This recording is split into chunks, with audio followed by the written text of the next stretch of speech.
মদ এবং জুয়া সমাজের জন্য মারাত্মক একটি ব্যাধি। মদ এবং জুয়া এই দুইটি জিনিস হচ্ছে শয়তানের কর্মকাণ্ড। এই দুই জিনিসের মাধ্যমে শয়তান মানুষকে নামাজ থেকে, ইবাদত থেকে গাফিল রাখতে চায়, পরকাল থেকে গাফিল রেখে দুনিয়ামুখী বানিয়ে জাহান্নামী বানাতে চায়। আল্লাহ রাব্বুল আলামিন 5 নম্বর সূরা মাইদার 91 নম্বর আয়াতের মধ্যে বলেন, ইন্নামা ইউরিদুশ শাইতানু আইয়ুকিআ বাইনাকুমুল আদাওয়াতা ওয়াল বাগদাআ ফিল খামরি ওয়াল মাইসির। যে মদ আর জুয়ার মাধ্যমে শয়তান চায় তোমাদের মাঝে শত্রুতা সৃষ্টি করতে। শয়তান চায় মদ এবং জুয়ার মাধ্যমে তোমাদের মধ্যে সে শত্রুতা সৃষ্টি করবে, বিদ্বেষ সৃষ্টি করবে। ওয়ায়াসুদ্দাকুম আন যিকরিল্লাহ ওয়া আনিস সালাহ। শয়তান তোমাদেরকে আল্লাহর স্মরণ আর নামাজ থেকে বাধা দেয় এই জুয়া এবং মদের মাধ্যমে। প্রিয় হাজরিন, মদ মারাত্মক একটি জিনিস। কুরআনুল কারীমের মধ্যে আল্লাহ রাব্বুল আলামিন মদটাকে নিষিদ্ধ করেছেন। পর্যায়ক্রমে প্রায় 3টি পর্যায়ে মদকে হারাম করেছেন। প্রথম পর্যায় হল যখন রাসূল করিম সাল্লাল্লাহু আলাইহি ওয়াসাল্লাম মক্কা থেকে মদিনায় হিজরত করে গেলেন, যাওয়ার পরে দেখলেন মদিনার কিছু লোক মদ পান করে এবং জুয়ার মাধ্যমে তারা অর্থ উপার্জন করে। কিছু সংখ্যক লোক এই ব্যাপারে নবীজিকে জিজ্ঞেস করলেন, ইয়া রাসূলুল্লাহ, ইয়া হাবিবাল্লাহ, মদ এবং জুয়ার ব্যাপারে আমাদেরকে কোনো বিধান দিন। আল্লাহর হাবিব সাল্লাল্লাহু আলাইহি ওয়াসাল্লাম নীরব থাকলেন, কোনো জবাব দিলেন না। আল্লাহর হাবিব সাল্লাল্লাহু আলাইহি ওয়াসাল্লাম আল্লাহ রাব্বুল আলামিনের বাণীর অপেক্ষায় থাকলেন যে রবের পক্ষ থেকে কোনো ফয়সালা আসে কিনা। আল্লাহ রাব্বুল আলামিন সূরা বাকারার 219 নম্বর আয়াত অবতীর্ণ করলেন। আল্লাহ রাব্বুল আলামিন বলেন, ইয়াসআলুনাকা আনিল খামরি ওয়াল মাইসিরি কুল ফীহিমা ইসমুন কাবীর ওয়া মানাফিউ লিন-নাস ওয়া ইসমুহুমা আকবারু মিন নাফইহিমা। ইয়াসআলুনাকা আনিল খামরি ওয়াল মাইসির। লোকেরা আপনার কাছে ইয়াসআলুনাকা প্রশ্ন করে, আপনার কাছে জানতে চায়, আনিল খামরি ওয়াল মাইসির, মদ এবং জুয়ার ব্যাপারে তারা জানতে চায়। কুল ফীহিমা ইসমুন কাবীর, আপনি তাদেরকে বলে দিন, ফীহিমা ইসমুন কাবীর, এই দুইটি জিনিসের মধ্যে বড় গুনাহ রয়েছে। ওয়া মানাফিউ লিন-নাস, পাশাপাশি মানুষের জন্য সামান্য উপকার রয়েছে। কিন্তু এই দুইটি জিনিসের মধ্যে লাভের চাইতে, উপকারের চাইতে গুনাহের পরিমাণটাই হচ্ছে বেশি। যখন এই আয়াত অবতীর্ণ হলো তখন লোকেরা বলাবলি করতে লাগলো, আল্লাহ রাব্বুল আলামিন যেহেতু মদটাকে একেবারেই নিষিদ্ধ করেন নাই, মাদক দ্রব্যকে আল্লাহ রাব্বুল আলামিন একেবারেই নিষিদ্ধ করেন নাই, অতএব তারা মদ পান করতে থাকলেন, মদ তারা পান করতেই থাকলেন। এক পর্যায়ে যখন একজন সাহাবী হযরত আব্দুর রহমান ইবনে আউফ রাদিয়াল্লাহু তাআলা আনহুর গৃহের মধ্যে কিছু লোকের মেহমানদারির ব্যবস্থা করা হলো। খাওয়া দাওয়া শেষে মদ পরিবেশন করা হলো। যেহেতু তখনও মদ চিরতরে হারাম হয় নাই, মদ পান করার জন্য, শরাব পান করার জন্য যখন শরাব পরিবেশন করা হলো, শরাব পরিবেশন করার পরে একজন মুহাজির সাহাবী মদের প্রভাবে সংযমে বিঘ্ন ঘটায়। কোনো বর্ণনার মধ্যে আসছে নামাজের সময় হলো, অন্য বর্ণনার মধ্যে আসছে যে মাগরিবের নামাজের জন্য, মাগরিবের সময় হলো, ওয়াক্ত হলো, তখন তারা নামাজের জন্য দাঁড়ালেন।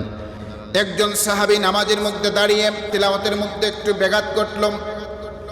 আল্লাহ রাব্বুল আলামিন সাথে সাথে কুরআনুল কারীমের আয়াত অবতীর্ণ করলেন। দ্বিতীয় পর্যায়ে 4 নম্বর সূরা নিসার 43 নম্বর আয়াত আল্লাহ রাব্বুল আলামিন জানিয়ে দিলেন, ইয়া আইয়ুহাল্লাযীনা আমানু লা তাকরাবুস সালাতা ওয়া আনতুম সুকারা।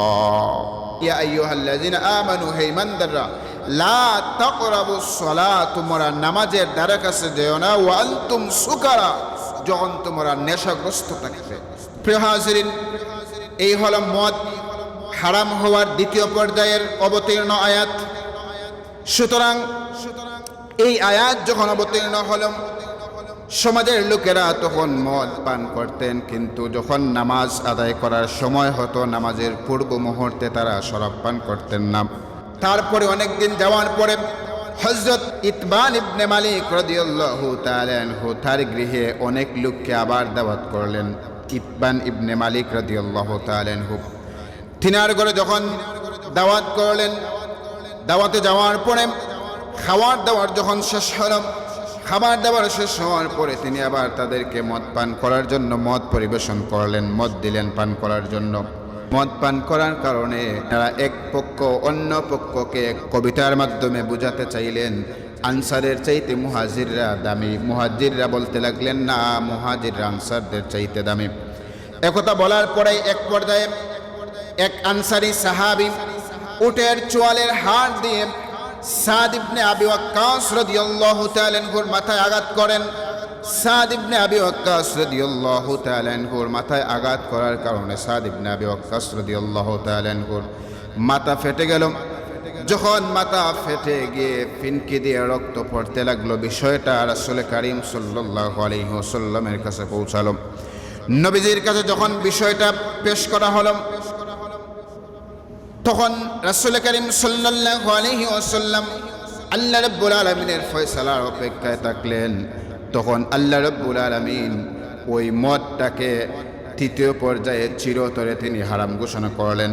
আল্লাহ রাব্বুল আলামিন 5 নম্বর সূরা মাইদার 90 এবং 91 নম্বর আয়াত অবতীর্ণ করলেন।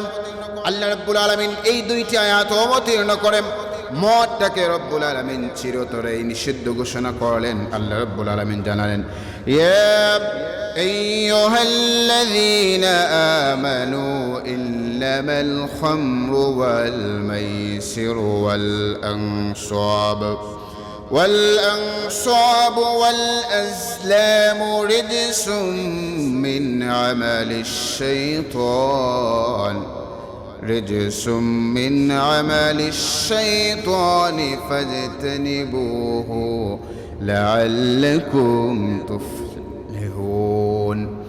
আল্লাহ রাব্বুল আলামিন জানিয়ে দিলেন, ইয়া আইয়ুহাল্লাযীনা আমানু, হে ঈমানদাররা শোনো, ইন্নামাল খামরু ওয়াল মাইসির, মদ জুয়া, ওয়াল আনসাব ওয়াল আজলাম, মূর্তি এবং ভাগ্য নির্ধারণ, তীর গৃহীত শয়তানের কাজ। মদ জুয়া, ভাগ্য নির্ধারণকারী তীর এবং মূর্তি, এগুলা হচ্ছে গৃহীত কাজ, শয়তানের কাজ। রিজসুম মিন আমালিশ শাইতান, এগুলা হচ্ছে শয়তানের কাজ।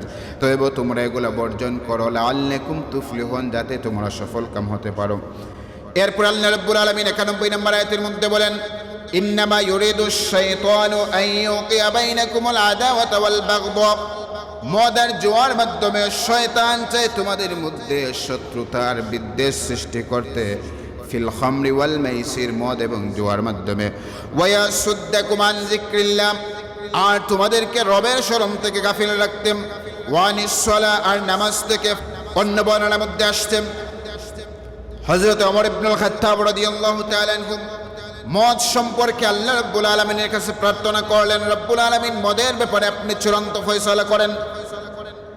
ওমর ইবনুল খাত্তাব রাদিয়াল্লাহু তাআলা আনহু তিনি দোয়া করলেন, আল্লাহুম্মা বাইয়িন লানা ফিল খামরি বায়ানান শাফিয়া, হে আল্লাহ আমাদেরকে মদ সম্পর্কে পরিষ্কারভাবে আপনি জানিয়ে দিন। ওমর রাদিয়াল্লাহু তাআলা আনহু দোয়া করলেন, হে আল্লাহ মদের ব্যাপারে আপনি চূড়ান্ত ফয়সালা আমাদেরকে দিয়ে দিন। আল্লাহ রাব্বুল আলামিন তখন আয়াত নাজিল করলেন, সূরা বাকারার 219 নম্বর আয়াত, সূরা নিসার 43 নম্বর আয়াত এবং মাইদার 90 এবং 91 নম্বর আয়াত। এই তিনটি আয়াত অবতীর্ণ করে আল্লাহ রাব্বুল আলামিন চিরতরে হারাম ঘোষণা করে দেন। অতএব মদ থেকে হেফাজত রাখতে হবে। যেই সমাজের মধ্যে মদ পালন করা হয়, মদ পান করা হয়, মদ কেনাবেচা করা হয়, এই সমাজটা ধ্বংস হয়ে যায়। মাদক বা মদ পান করা, যে মানুষটা মদ পান করে, মাদক সেবন করেন, রাসূল কারীম সাল্লাল্লাহু আলাইহি ওয়াসাল্লাম বলেন ওই মানুষটার ঈমানটা সাথে সাথে চলে যায়। মদ পান করা অবস্থায়, মাদক সেবন করা অবস্থায় ওই মানুষটার ঈমান থাকে না। সহিহ বুখারীর বর্ণনা 5578 নম্বর হাদিস, রাসূল কারীম সাল্লাল্লাহু আলাইহি ওয়াসাল্লাম ইরশাদ করেন, লা ইয়াশরাবুল খামরা হিনা ইয়াশরাবুহা ওয়া হুয়া মুমিনুন। মদ পানকারী মদ পান করার সময় মুমিন থাকে না। মদ পান করার সময় মুমিন ব্যক্তি মুমিন থাকে না। যখন মানুষ, ইমানদার মানুষ, কোনো মুসলমান মদ পান করে, ওই মদ পান করা অবস্থায় সাথে সাথে ঈমান তার কাছ থেকে চলে যায়।